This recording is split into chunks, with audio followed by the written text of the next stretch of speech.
Welcome back to Soda City Living. What's better than a beer and a pretzel? You tell me, because I can't think of much. On this Thirsty Thursday, we're checking out Bierkeller. It's a German restaurant and beer hall here in the Midlands. Let's take a look at how the beer makes it from tank to tap, from the back of the restaurant to beautifully poured in an authentic German glass. We are behind the counter at Bierkeller now, and Brittany is going to show us how to properly pour a German-style beer. German-style beer. Yes, I'm so excited because I've heard fabulous things about the beer already. Yes. And I know you're the expert. One of them. One of the many. One of many. Come on over. Yes, let's do it. Pardon me. So for starters, we're going to go ahead and rinse our glass. Okay. It's always important to rinse your glass. You want to make sure that any sanitizer that was left from the dishwashing is now out of the glass. Also make sure the glass is at appropriate temperature. Okay. So that when you're pouring, it's not going to add any additional foam to your beer.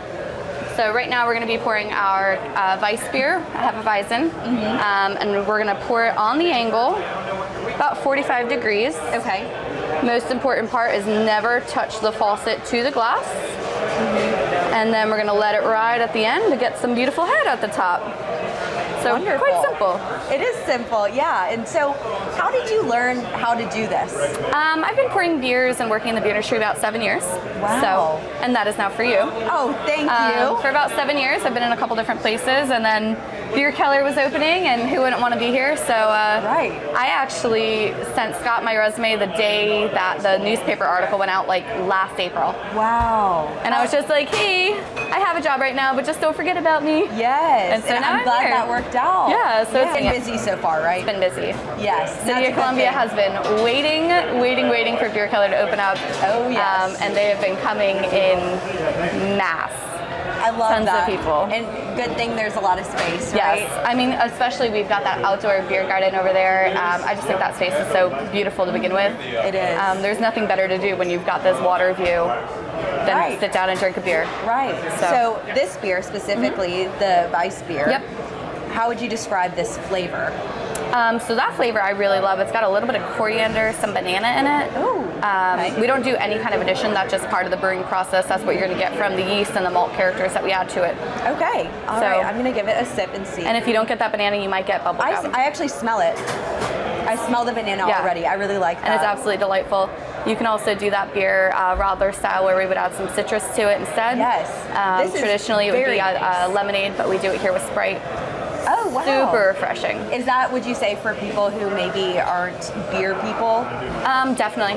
Yeah. Definitely for people. Or honestly, sometimes just cutting down a little bit of that alcohol while you're outside drinking and throwing Okay. a little bit of Sprite in there Yeah. really helps in this famously hot city. Yes, this is delicious. Oh my gosh, thank you so much. I'm glad you're enjoying it. Well, I've got my beer now, and we are in the back part of Bierkeller, and we're going to take a look at how this is made. So joining us is Justin again to tell us what is in all these big machines.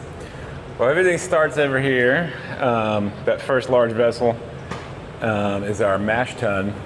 So we put in several hundred pounds of barley malt and let it steep in water. And depending on the temperature that you let it steep at, it stirs up some enzyme activity, which converts all the starch in that grain into sugar, which Okay. is what we need to create alcohol.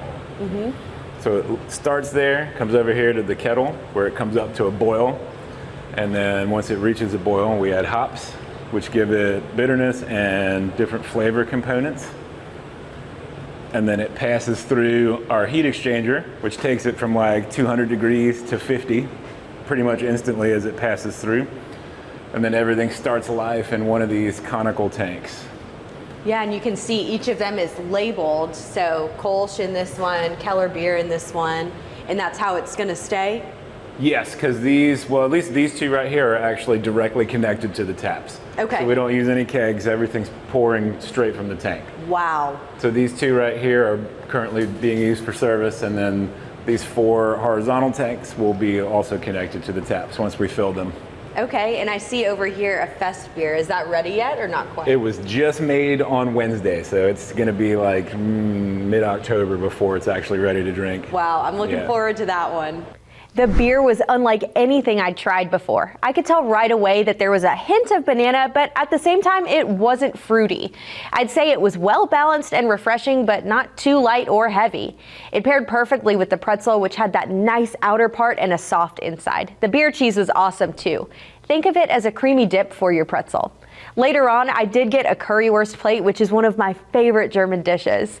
Bierkeller will be releasing new beers and food in the coming weeks, so keep an eye on their website. That's bierkellercolumbia.com and their Instagram at bierkellercolumbia. We'll be right back.